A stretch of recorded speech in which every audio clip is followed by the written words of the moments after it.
Good morning, everyone. How are we all doing on this Tuesday morning? Just literally one moment. Just need to put that in. This is Reganelite here. Hello, everyone. Hope you guys are all doing well. Happy Tuesday.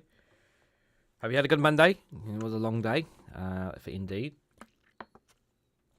Good morning, person here. Anybody else looking in the chats? Welcome to Good Morning with Reganelite, where we'll be looking at today's daily quota. We'll be looking at the weather as well, and we'll also be looking at specifically UK news as well. And just a reminder, I'll be going live again later on today at 12 o'clock, at 6 o'clock later on today. We'll be covering global news. So if you could join me for that, it'd be greatly appreciated.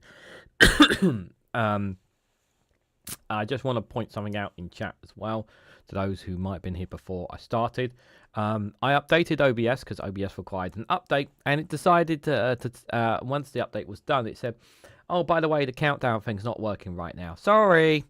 So that's why, yeah, the countdown wasn't working. It was just sitting there at 0, guys. So yay, well done, OBS. Thanks for the update and telling me that 5 minutes before I went live.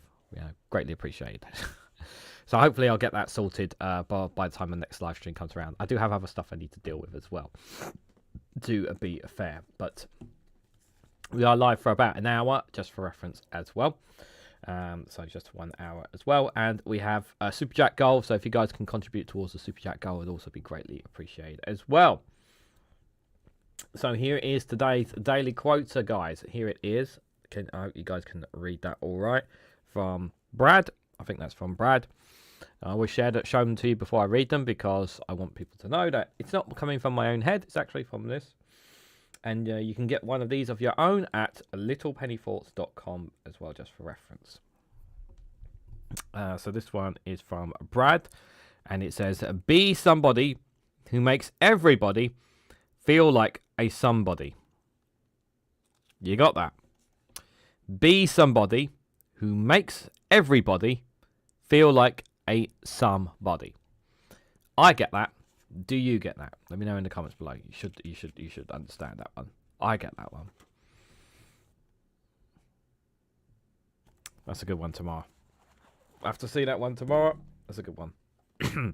Oh, as far as my voice goes, I don't have my honey and lemon. I'm gonna have it at lunchtime here. So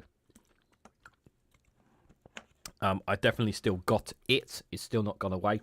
Just for reference, I wore extra clothing last night because the temperature was quite chilly, and I didn't want to risk anything happening to my voice. And I'm not taking any not taking any chances, shall we say? I think is the best thing to point out. Yeah, it's just not worth the risk right now. As for Rumble and Patreon videos, I just don't think I'm going to be able to do them. I mean, it's tough enough to do shorts and the long format videos, but I don't know if I'll be able to do them today. I do have other stuff I need to work on as well, but it depends, guys. It depends. So let's go straight to the weather report. So today is obviously Tuesday. This is the time zone at the moment is 7 o'clock in the evening. I don't know why I've got the headphones on. I don't need the headphones on, do I? Being a bit silly. I'm assuming the voice, you guys can hear me fine. Just checking the properties of the mic. Yeah, they haven't changed it from the update. That's good. So we can see here Madrid, Lisbon, 19, 22 degrees. So it's not that warm in most parts. Most of Europe is pretty roughly around the same temperatures. Bern 10, Vienna 14, Zagreb 16, Berlin 12, Warsaw 13, Paris 12, London 15, Brussels 15, Manchester 14, Belfast, Edinburgh 11, Oslo 19 there, just for reference there. So you can see from today's weather, and I did say yesterday, and you can see today, nothing really it's just going to be a bit chilly in parts and be a bit of wind here and there, but nothing really that you wouldn't expect in September there. If we look into tomorrow here, we can see also, you can see there's no forecasting whatsoever throughout all of tomorrow. Any chance of rain again, so there may be one or two spitters possibly, but overall majority there's not going to be any rain dropping. Our temperatures could reach as high as in London as 17 degrees, but most of it will be pretty low pretty much throughout Wednesday there. If we could just scroll in, just have a look at some of the temperatures there, just for reference. Again, you'll have some wind, be cloudy days, but that's about it. Probably jumper, maybe wear something a bit warmer, but it is 15, 16 most parts of England and Wales there. Nothing really much to touch on than what we touched on yesterday, to be fair. Glasgow, Edinburgh 14, 15 respectively there. Oban, Fort Williams 14, 15. Again, temperatures, that's what the temperatures are at the moment, 16 degrees in Inverness there, just for reference. If we zoom back out, and we'll see what Thursday is going to record for us here. We did have a quick look at Thursday before, and again, it doesn't look like we're going to get any rain again. So temperature is going to be quite cold in the morning, 7, 8, 10 degrees, so it's going to be a bit chilly as expected, and then temperatures will reach as high as 17, 18 degrees in some parts, but again, no rain again, so it'll be dry, cloudy, and a bit chilly in parts, pretty much is what it'll be for Thursday. Going into Friday, though, what's Friday forecasting? So it looks like there's this weather storm that looks like it's going to be coming in from the ocean. Temperatures in Friday still going to be quite low, roughly around about the same. Again, you're going to get bit of cloud, bit of wind, but nothing as usual. Again, nothing too much really to worry about there. But it looks like that we will get some rain on the weekend, but that's about it. So pretty much the weather is going to be bog standard, the same throughout the whole week, just for reference there. So there's nothing really too much to add than what we've already added from yesterday on it, but we will check and keep an eye on it if something dramatically changes there, guys. So let's have a look at the news for today. So we'll start from the Times this time here, and go the other way round here. Under them, they've got under politics here, they have raised income tax by 2p to fill the budget black hole, Reeves has been told. The Resolution Foundation has also urged Reeves to use her budget to increase the soft drinks industry, and Levy applied a carbon charge to longer haul flights there. Alston Keir, good to see you there, buddy. Hope you are doing well. Labour's radicals make the case for error of Starmer's contribution there. Farage plans to save £234 billion from migrant benefit cuts falling apart, which we touched on a little bit yesterday, to be fair, as well. Labour's Islamophobia definition gives grooming gangs impunity. That's what they're claiming there. Farage fudges the figures, but finds a soundbite stop the Boris wave. So I think he's using the soundbite of Boris wave to... he wants to pin this on Boris Johnson as much as possible. And here's because he sees the potential of Boris Johnson could possibly return. I think that's where... So he's looking to smear Boris Johnson as best he can. Well, he's already been smeared to a certain extent anyway. Excuse me. We know that Boris has been smeared. Boris has lost a lot of credibility anyway, but people have a tendency to forget things as well. Good morning, Mifro and Scott. Hope you guys and Billy Kershaw. Good to see you all there. Hope you guys are all doing well. So this is his attempt to make sure that the Conservatives don't really come back from the damage that they've done. So he's going to make sure, because obviously a lot of Conservatives obviously want Boris Johnson to come back. This is Nigel's way of kind of smearing him as well. Ed Davies warns that luring Tory voters is a warning that luring Tory voters is a doomed strategy. Recognising Palestine as a reward for Hamas, says Trump. Well, of course Trump would say that. He's in their pocket, Israel's pocket here. Good grief, still here. I know, member for 11 months, Mithril. Thank you so much. Thank you so much for your support. I really appreciate that. Pete's Music.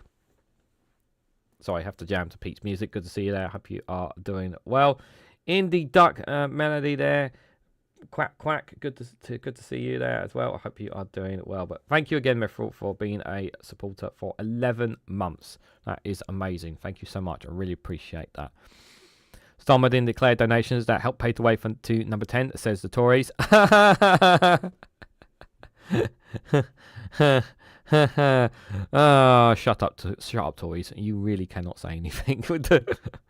Like, don't get me wrong. Like, I've got my griefs with Labour, but you guys saying this is like just completely hypocritical.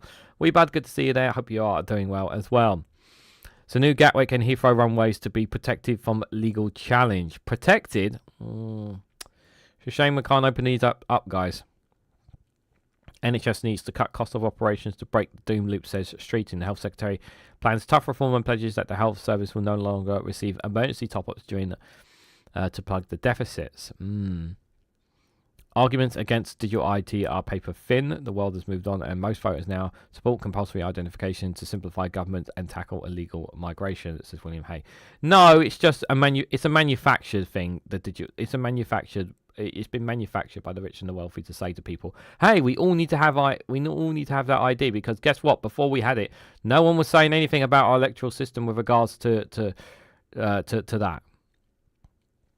Farage is talking big on migration, but do his numbers add up? Nope. Welfare will be for UK citizens only under reform, Farage says. And UK warns Israel not to retaliate, which they're going to probably do at some point today. If not yesterday, if not in the future, they're going to retaliate. Well, that's expected. Let's have a see what else is there. Raise income tax by 2p to fill budget black hole, Reeves has been told. Okay. Teens who fail maths and English GCSEs should not be forced to resit. I was not forced to resit when I failed my maths and GCSEs. I was never forced to resit. I don't think people should be forced. I don't think you should be forcing kids to resit them personally. That's just my personal opinion. Politics there. London. What, they got anything interesting in London? Inside London's forgotten airport. They lost out to Heathrow. Council leader quits after embezzlement charge. Dave McGuinness touched on that this morning. And they might touch a bit more on it later on today. At 4 o'clock, they're going to be doing a show, the two Davies. Britain must recruit more soldiers to be battle ready. Glasgow rail links still add £8,800 to house price, is what they're claiming here. African tribe stays put as eviction deadline passes. Tax bills sting for the second home owners there. That's stories from in Scotland that they are putting out there. Again, take it with a pinch of salt when it comes from the Times. Let's have a look at the Tory graph here, or shall we say the Reform graph here. I just like the media to stop platforming Farage. People don't listen to reason when they're hearing soundbite rhetoric. I agree, Scott. You know, he's given way too much airtime. And it's because of his social media influence. It's really bad. So Charlie dumps charities dump the Duchess of York over Epstein email.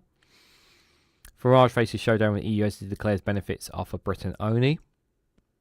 Nonsense civil servants networks events banned during work hours. NHS plans 3 strikes overhaul after death of a young woman. Macron, no justification for war in Gaza, he says there. MI6 chief does not want to be the next US ambassador. And Trump losing his fucking mind. I'm going to talk about this later. On the live stream about about this speech. You know, with autism, like it's so crazy. It's absolutely insane. That's from the Telegraph. There, I can't open up Telegraph links because they want me to log in and pay for them, which, by the way, I don't think is worth doing, guys. I'm pretty sure they're just not worth it. Farage vows to ditch indefinite leave for remain from migrants. This is from the Financial Times. Reform UK leader says people with settled status will be forced to reapply for new visas after 5 years. Gatwick is very committed to second runway after £2.2 billion plan is approved. I've got a video coming out either today or tomorrow on that, as well as a short video. So I'm not going to add any more context than I've already added in those videos for them. So if you want to check them out, you can check them out now if you're a member. Do that after the live stream, not right now, excuse me. Davey appeals to business to help halt the rise of Reform UK. But will businesses listen to him? Middle East Royals invest $680 million in London property developer Regional. It's not going to, we're relying on foreign investment, not our own. UK explores its plans to drop visa fees for top global talent. NHS hospital production rebounds in a boost for Reeves' spending plans. Efficiency gains must be matched with sustained progress, experts say. UK under pressure as BMS sets US price levels for a, I'm not going to say pronounce that drug, but that drug there.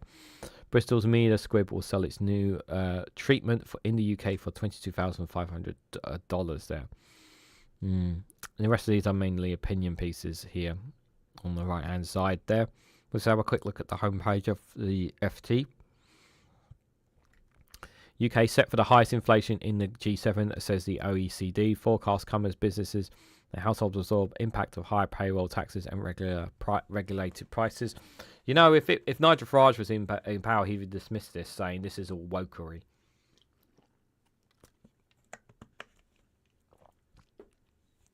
Got a big read there. Can the UN save itself from irrelevance there? That is a good question, because right now that the problem is that they are losing credibility because of the main thing that's making them lose credibility more than anything is because of what's happening in the Middle East, particularly with Israel. And there's no accountability for them. Johnson & Johnson, the owners of the Tamar name, should sue Trump's arse into next year for that. UK business activity grows undershot expectations. Federal has 3 more rates cuts as US growth slows, says OECD. How Argentina's many lost the market and turned to Trump. That's because he doesn't know what he's doing. He's just looking to enrich himself more than anything. And Argentinians are suffering very, very badly under him. Really, really badly. Denmark suffers a serious attack on infrastructure with drone closing airport. Trump designates Antifa as domestic terrorist organisation. We were kind of expecting that, to be fair.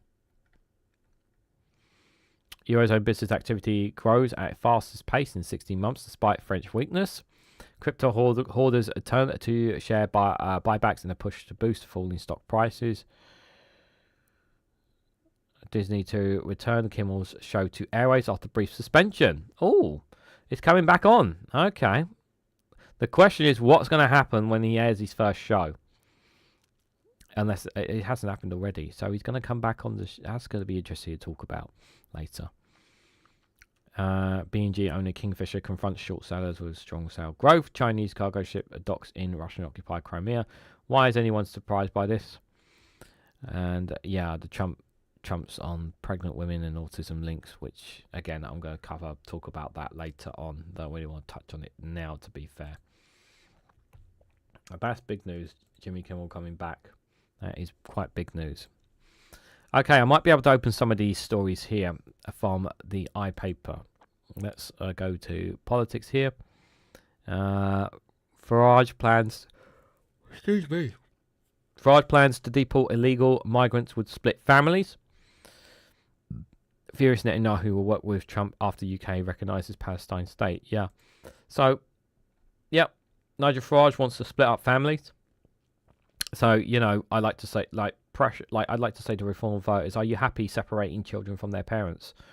Does that make you happy? Does that make you happy? Do you like seeing children getting separated from their families? There's pile pressure on reform voters in this kind of thing. A lot of the policies and a lot of things that they say, this is where those who are voting reform simply on immigration, those who are not bad people, who are not racist and bigoted, you apply some of these pressures to them and make them think twice about voting for reform. Yeah. So Nigel Farage's plans to scrap the rights of immigration to settle in the UK without citizenship could separate parents from children and husbands and wives, experts have warned. The Reform UK policy to abolish indefinite leave to remain ILR will force immigrants to reapply for 5-year visas, making it harder to obtain citizenship. It was also rounded on the industry for threatening economic growth and by NHS chief a kick in the teeth for health and care workers that could bring the sector to its knees. Farage was also facing questions about how much the policy would save from the welfare budget. After a think tank providing the initial costing disowned the figures, Reform was also forced to admit settled EU citizens would be exempt and would still get benefits. Here's the thing, the entire British economy will probably collapse if this comes to pass. If he does this, the British economy will collapse. I'm just going to say it now. it will collapse as a result of this if he does this. Which is why I think this is more scaremongering rather than actually doing. I don't think he would actually go through with this because experts, and especially powerful media experts like Murdoch and whatnot, and a lot of media, a lot of businesses and whatnot will say to them, we need those migrants, so you kind of need to mislead the public in a way. So you can still use he's not going to pull it. I don't think he's going to fully pull the trigger on it when he does come into power. How the NHS hospitality and social care would change in Farage's deportation plans? Or just crumble, and then this is where, and when the NHS crumbles, this is where Nigel Farage will say, our NHS is not working. We have to go to a private system. We can't rely on the NHS anymore. How Nightingale asylum seekers would work, and could they slash the backlog? I think it's disgusting that they use the term Nightingale in immigration. That makes me sick to my stomach. How dare they use that term? Absolutely despicable. So I got mucus in my throat. Apologies, guys. Politics here. I'm a refugee who works. I am never idle. Farage labels us as lazy scoundrels. Yep. It's absolutely ridiculous. My son died of cancer on his birthday after medics twice failed to spot his cancer.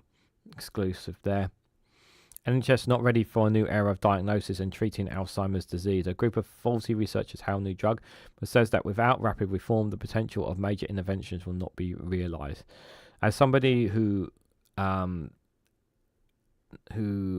saw my granddad suffer from Alzheimer's, then the last time I saw him was in a hospital bed with Alzheimer's. Him not even knowing who we were around him. That was really heartbreaking. So any new drugs that may make a difference is worth looking into. There's help on there saying, I'm 78 with Alzheimer's. A new drug changed my life. Streeting lashes out against Trump over vaccine and pharmaceutical. I'm glad he has done this. This is really important. US Streeting lashes out against Trump over vaccines and pharmaceuticals. US president calls harm by telling pregnant women not to take paracetamol. Raised concerns about child immunization here.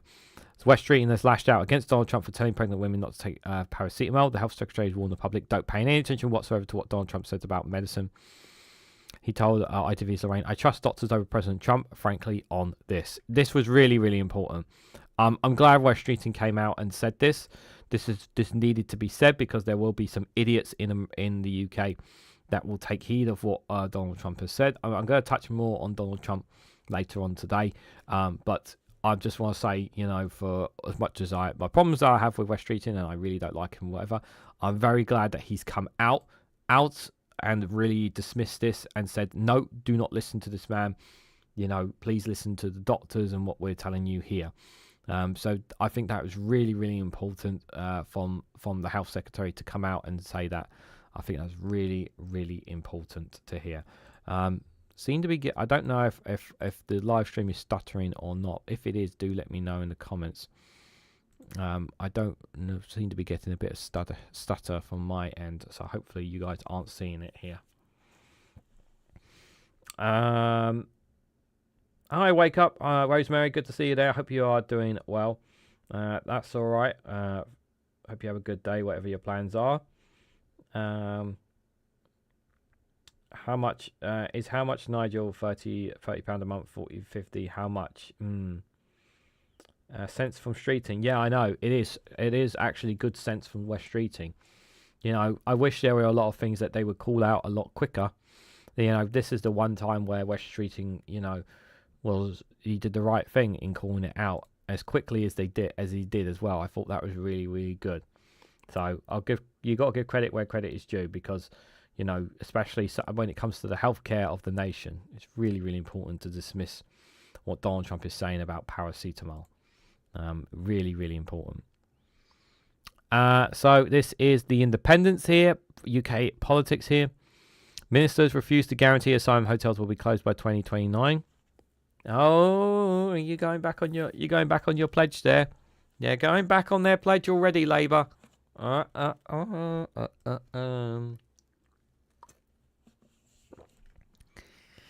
Matthew Pennycock refused to guarantee the use of asylum hotels will end by 2029. Minister has refused to stand by Labour's pledge to call to the end of use of asylum hotels by the next general election expected in 2029. He said the party is determined to stop their use as accommodation for migrants and ongoing protests, but stop short of guaranteeing that their use will end, with critics warning that the target is unachievable. Absolutely will stick to his promise, the housing minister said. We are determined to end the hotel use within this parliament. Obviously, that can't happen overnight. We will, over the coming months, evidence the closure of them. We're looking at all options, whether it's large-scale alternatives like military sites across the country, eventually some extent a dispersal accommodation.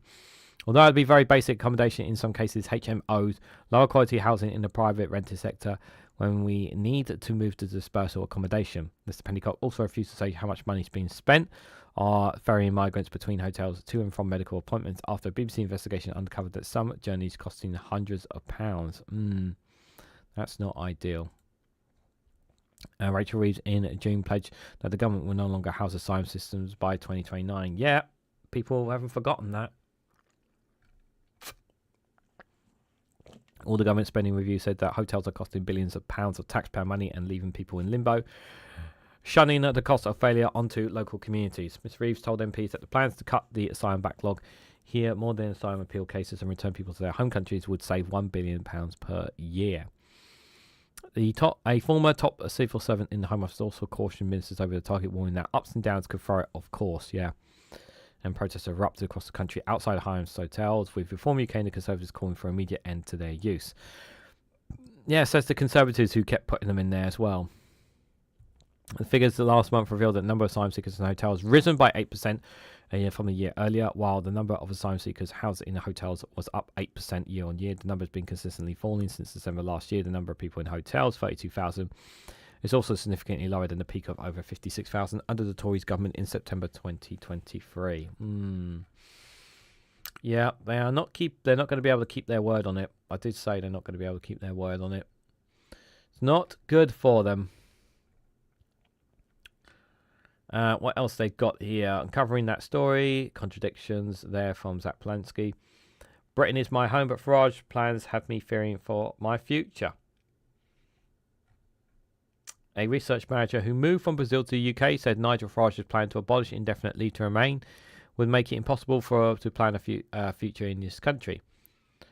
Brenda Sekris, who works in London, pays taxes through his above-average salary while volunteering for a housing association cooperate in Lewisham.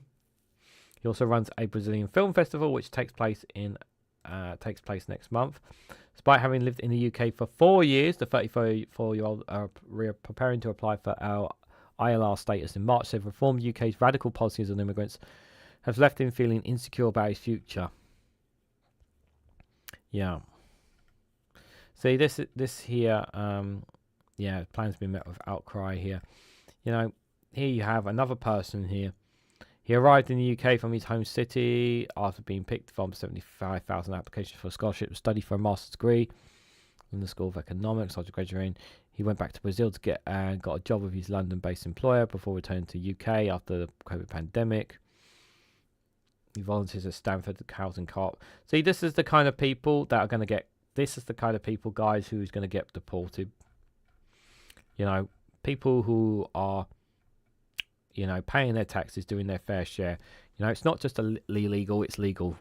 This is the kind of people that Farage wants to get rid of. We touched on another story yesterday about a Nigerian man who won his case to remain in the UK despite being here for over 30 years. This is another person who, yes, while it's only been 4 years, he's basically paid his taxes, done everything, followed the rules, but he's still going to get kicked to the curb from the looks of it. Sharp Ass, good to see you there on Twitch. Hope you are doing well. Well, it was guaranteed by 29 anyway. There is no guaranteeing to stop putting people in hotels. Not sure that there was a time that they guaranteed. Well, it's what Rachel Reeves has said. I thought it was in the manifesto, but maybe I was wrong. Phil Morehouse will probably say on his show if he was asked.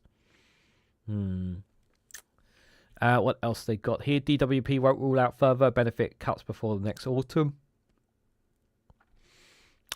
Anything else interesting here? It's not up to Starmer to decide Hamas' role in Palestine state, Connolly says. No, it's not. It doesn't, recognizing them, it doesn't mean that they get to decide. Should be up to the Palestinian people to make that decision. Inflation surges, we talked about a bit. Minister refuses to guarantee asylum seekers will close. British boss was unfairly sacked after working remotely in Egypt. British boss found to be working remotely from Egypt was unfairly sacked, tribunal rules. Tavi Seer was awarded £61,000 419 compensation for unfair dismissal. So what? Just because he... I mean, if he's doing his job, does it matter that he was somewhere there? A British sale boss who found to be working remotely in Egypt was unfairly dismissed by his employer.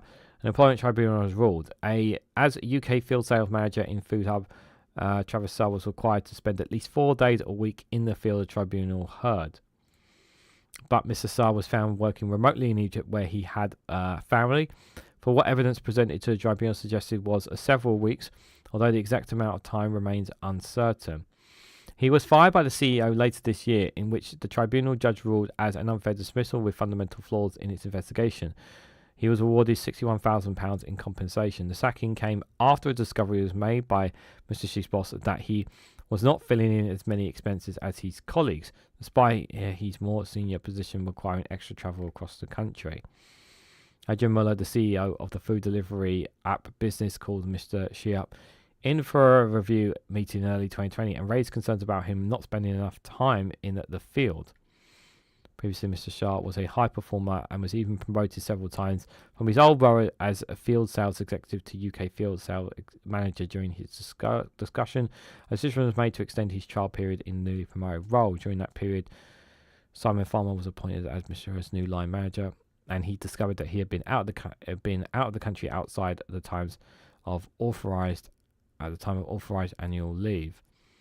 He claimed that at the end of 2021 he was in Egypt for a holiday, but then contacted COVID, which prohibited his travel back to the UK. Employer Judge David Maxwell said Mr. Shah was unable to say whether he had been in Egypt for days, weeks, or several weeks at the end of 2021 or the beginning of 2022. He remarked, given his bosses would have expected him to be in the UK carrying out his duties, a surprisingly gap in his memory. At the time, the company also saw policy change. I'm not sure whose side to take in this story, to be fair.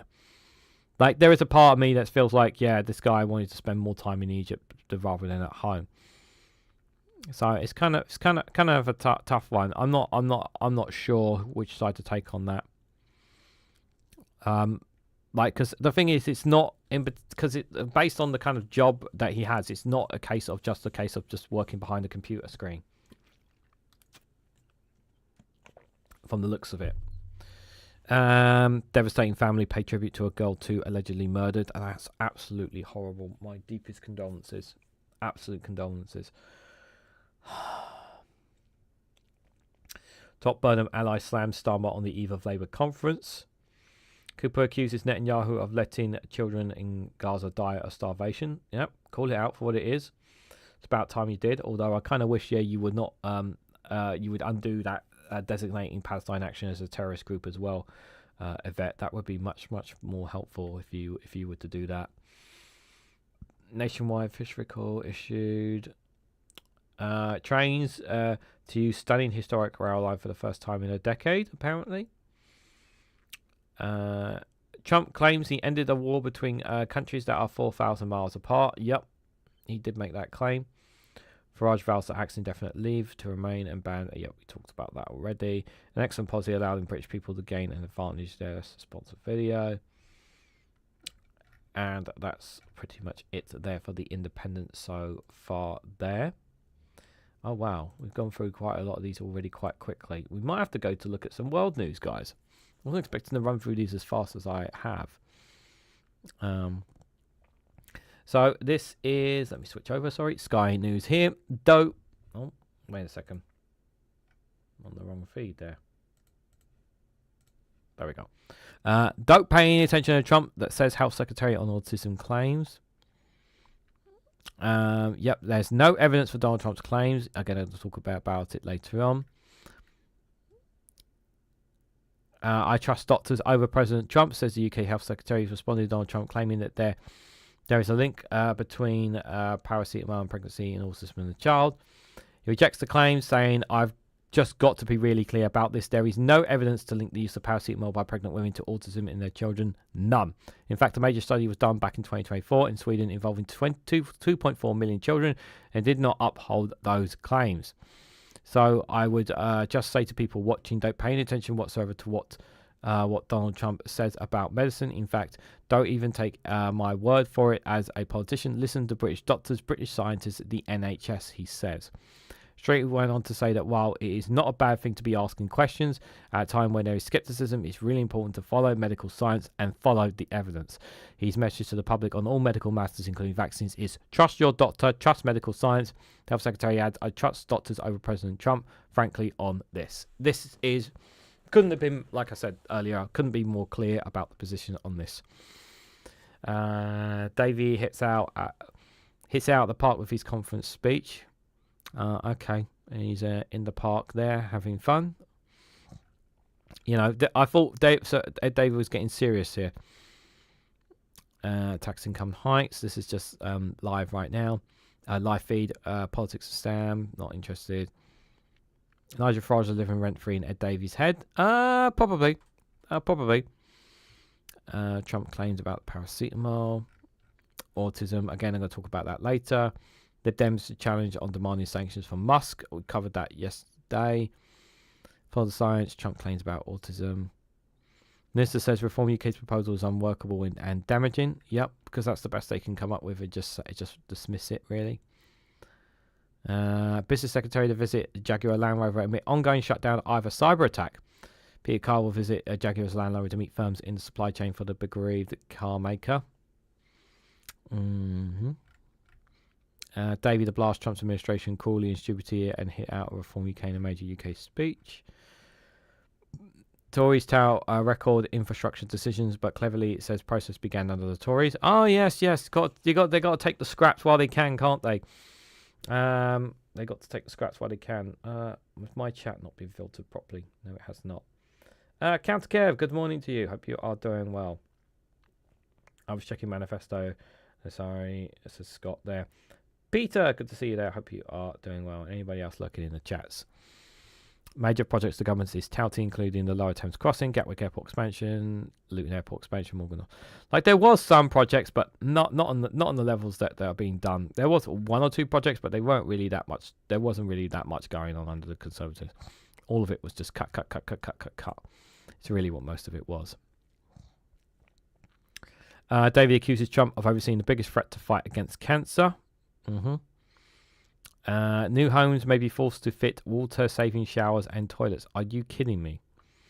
The plans have been welcomed by campaigners and house builders, but there are calls to extend the benefits to existing homes so they can save money. Like is this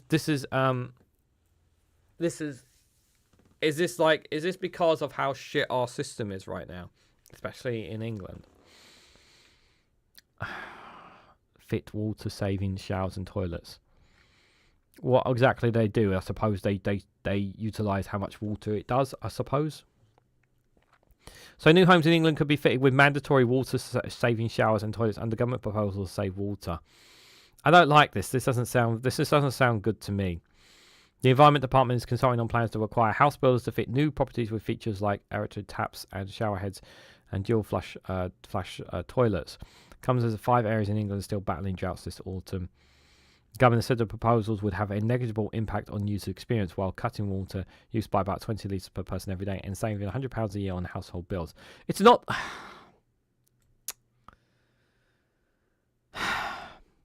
The problem, like for me, it's like you're targeting the customers when it's not the customers who are the reason why our water are in the situations that they are. We're a fucking island surrounded by water. Excuse my French, but we are. Apologies, guys, but we are. We're surrounded by goddamn water here. Okay? We should not have this issue. Okay? If you want to, save energy bills, how about you tell the water companies, to cough up the money? And if they can't cough up the money, then you kick them out and get someone in that will do it.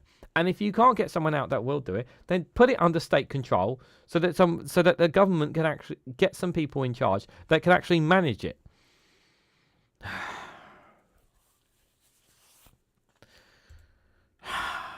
England is otherwise expected to face water shortages of 5 billion litres per day by 2050, driven by a growing population and climate change wreaking havoc on rainfall patterns. It just feels, like I know some people may argue that this is a good thing, all right, but to me it feels like, yeah, you're putting the problem on the customers rather than those who are responsible for this in the first place. Freeing up more water could unblock housing development, allowing an extra 1,000 homes to be built for every 5,230 built to new standards, Minister hopes. Emma Reynolds, promoted to Environment Secretary in the recent reshuffle, said removing the water shortage barriers that have stalled development for too long means unlocking thousands of new homes while saving families money. Crawley Borough Council last year declared a housing emergency, citing water demand measures as one of the many factors preventing house building. Meanwhile, new non-housing developments have been banned in Hazelmere in Cambridge until 2023 due to the lack of water supply. The consultation is part of a wider push to reduce water consumption at home and around 137 litres per person per day to 110 litres by 2050.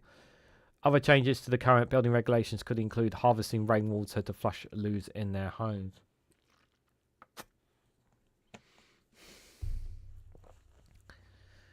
Is that we're coming to now? Yeah, we're gonna use the power of rain, our own rain.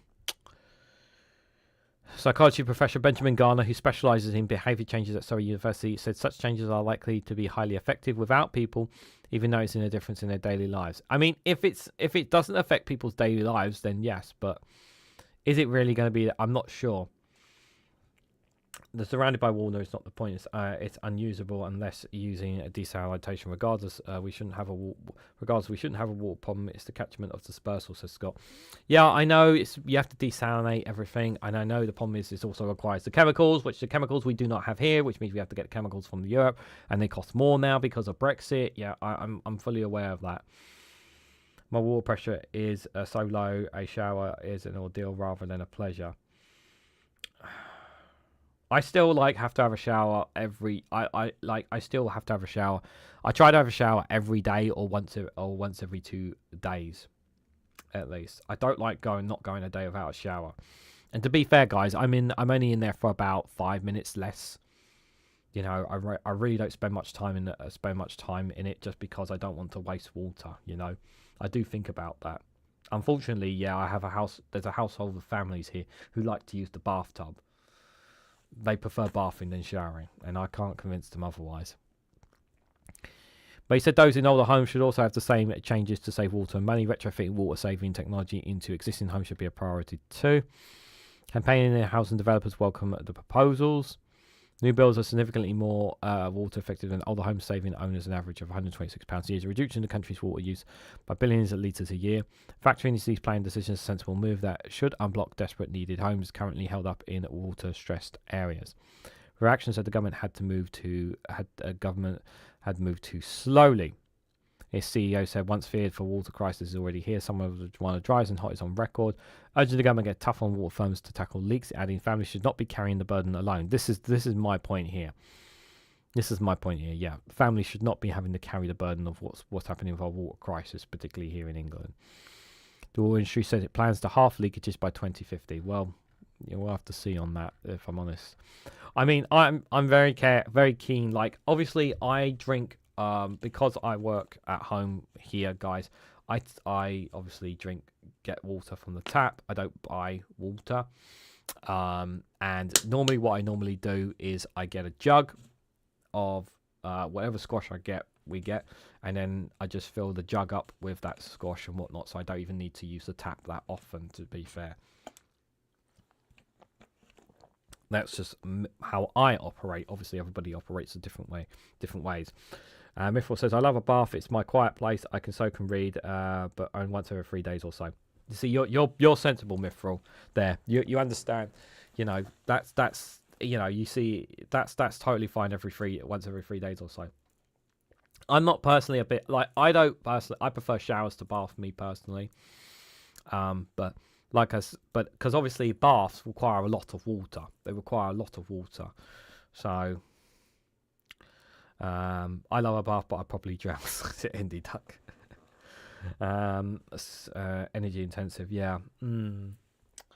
Desalination is hideously expensive. Yeah, and it got more expensive obviously when Brexit happened. That's the problem as well. So I go into town with a long stick and said, "Are you pole vaulter?" He said, "No, I'm from Germany."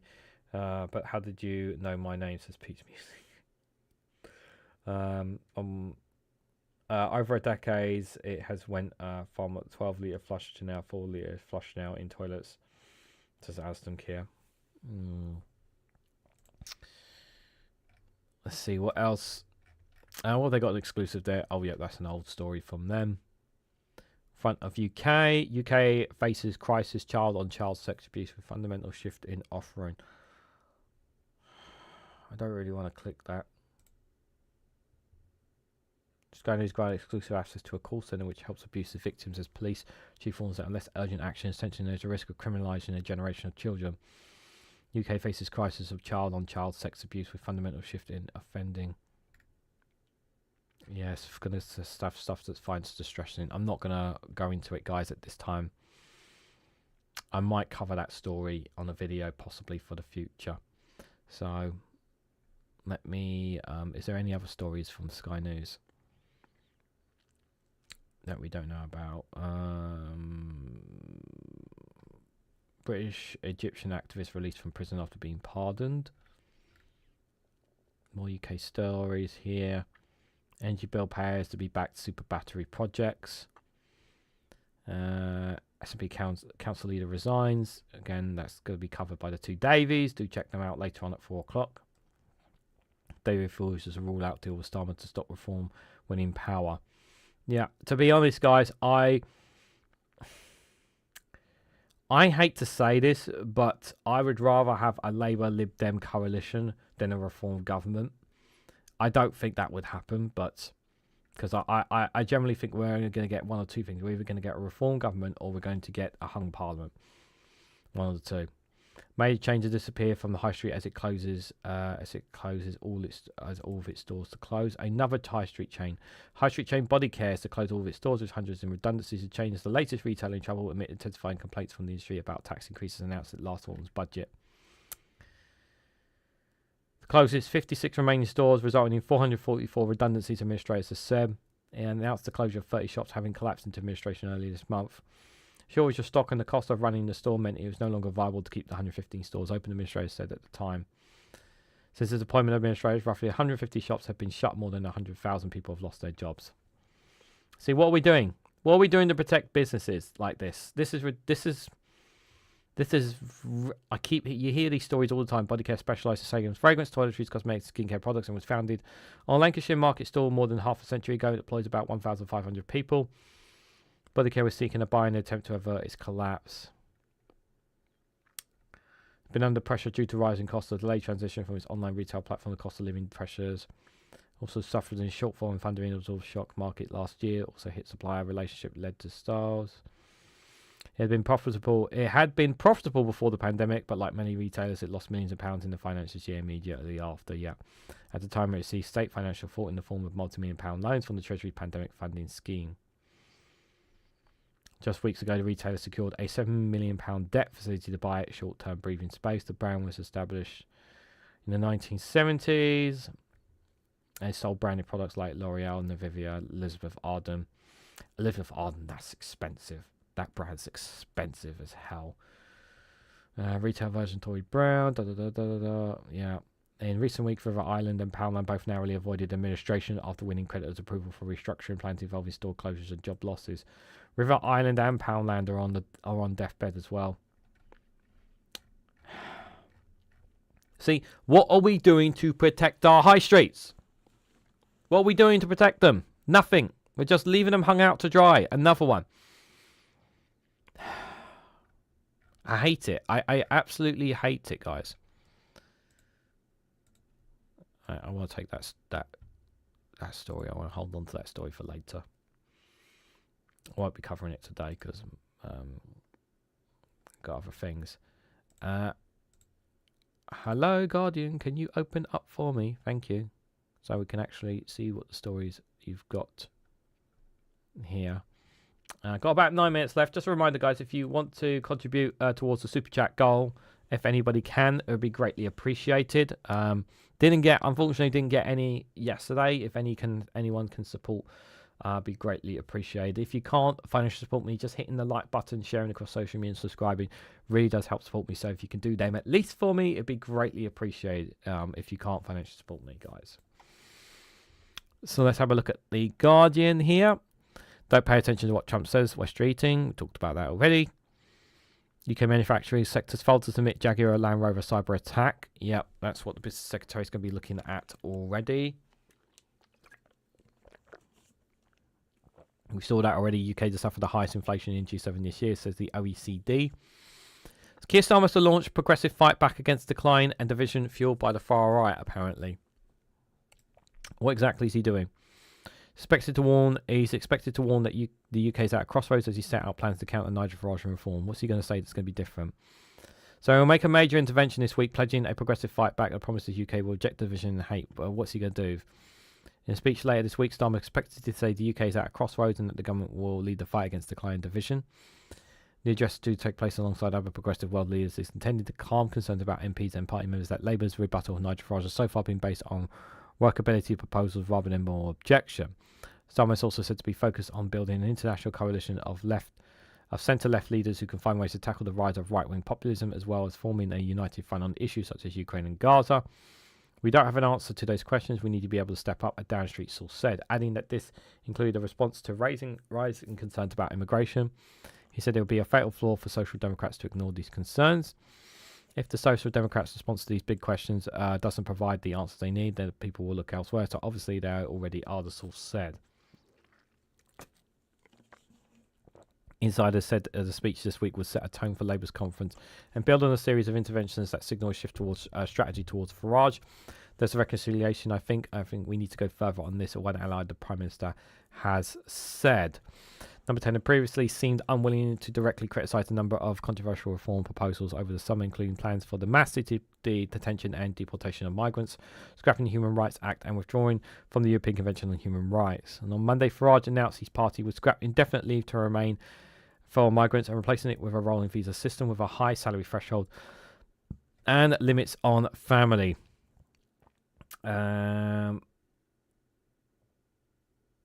Body care employs mainly older people too, so they'll struggle to find new work, says Smithfield. Yeah. Poundland, a new luxury brand. Yeah. Sorry, not at the end of this month, says Scott. Listen, like I said, if you can't financially support, like I said, there's no, like, if you can't, don't worry about it. Everybody's got bills and all that kind of stuff to pay, to look after. Like, it's just not, if you guys can just hitting the like button and sharing, leaving comments on my videos, watching my videos and all that kind of stuff, that helps the algorithm. That helps me, guys. So so don't feel guilty if you can't financially support. You got to take care of yourselves and family and close ones and all that stuff before you support me, guys. And that's the most important thing.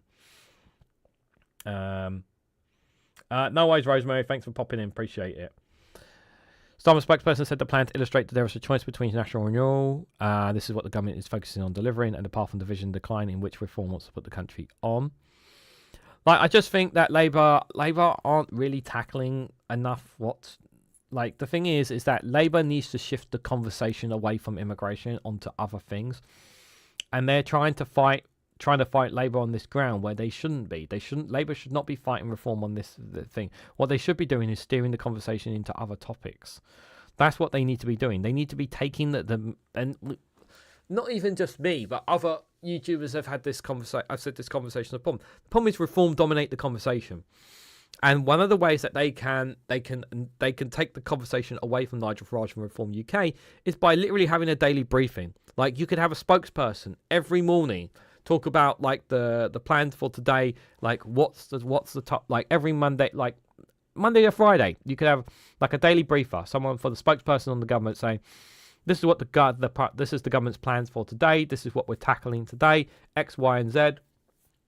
And then they will ask questions from the media with regards to certain phone calls and certain things.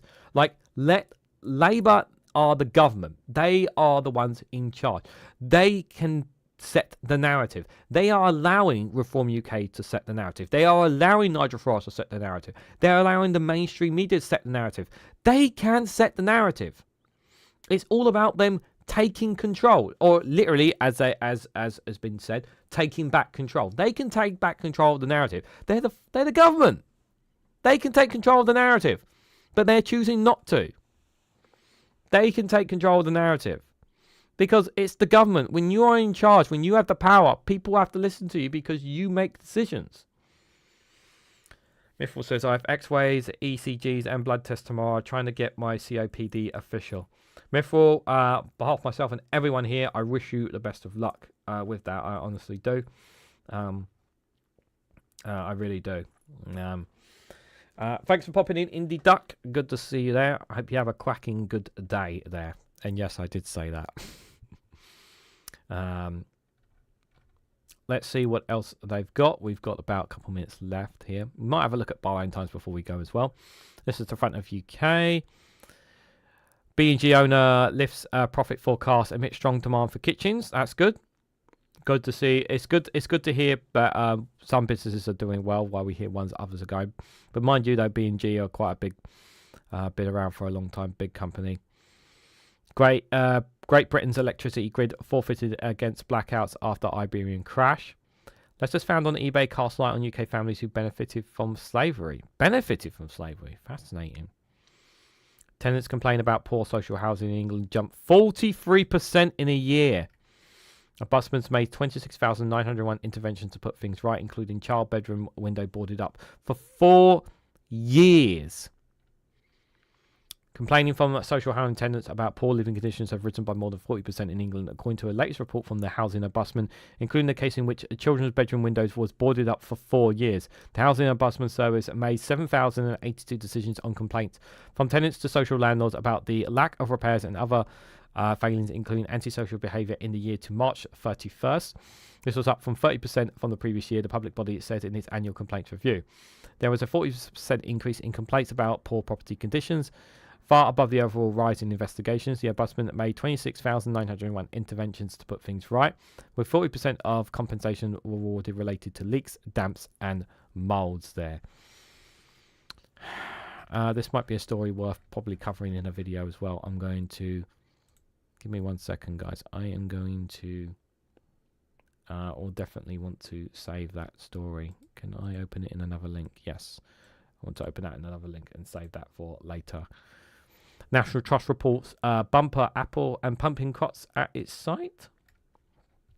Near ideal conditions has led to high yields in some of the country's best loved orchards and walled gardens. The nights may be drawing in the day, becoming chillier, but there is cheering news from some of UK's best loved orchards and walled gardens. A bumper crop of apples and pumpkins. Good time for pumpkins. Be coming around in the next month, that is for sure.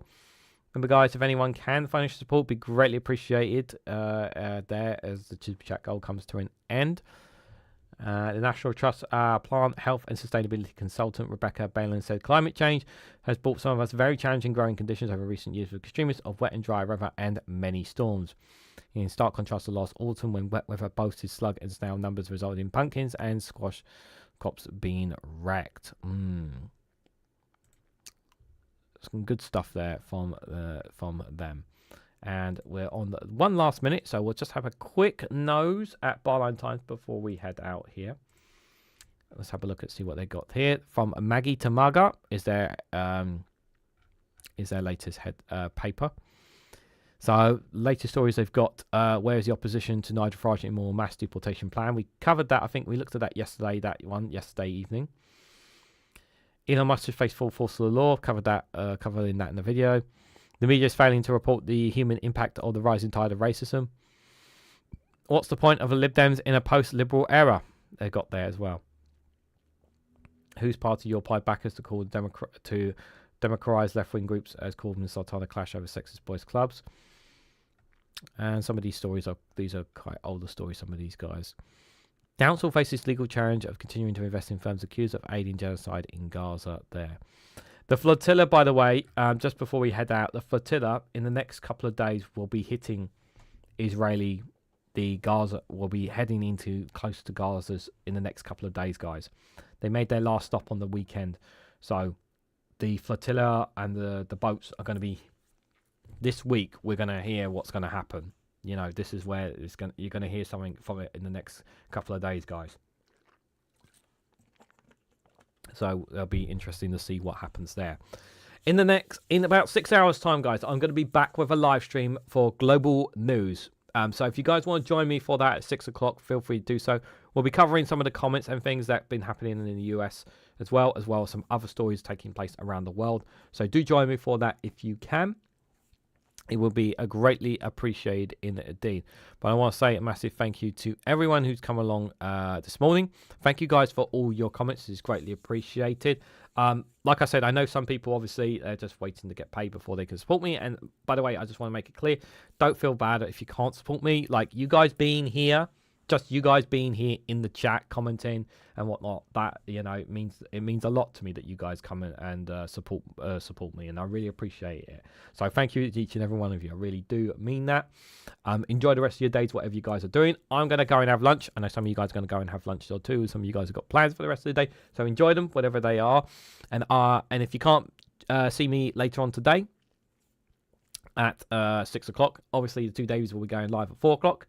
I think Witchigoff might be going live at 5 o'clock as well, possibly on her channel. And then I'll be going live at 6 o'clock later on. But if you can't catch me from my live stream, you can catch me later tomorrow once again with another Good Morning Show at 11 o'clock before, hopefully around when, before the, right after Dave McGinnis finished his show there. So on your way out, guys, if you can, please hit that like button. It'd be greatly appreciated. Share this across social media. Subscribe if you haven't to already. Do check out Rumble and Patreon for exclusive content. And if you want to financially support me in the work that I do here, you can also do so by becoming a YouTube member for as little as 99p. So thank you all so much for watching, and I hope to catch you all very, very soon.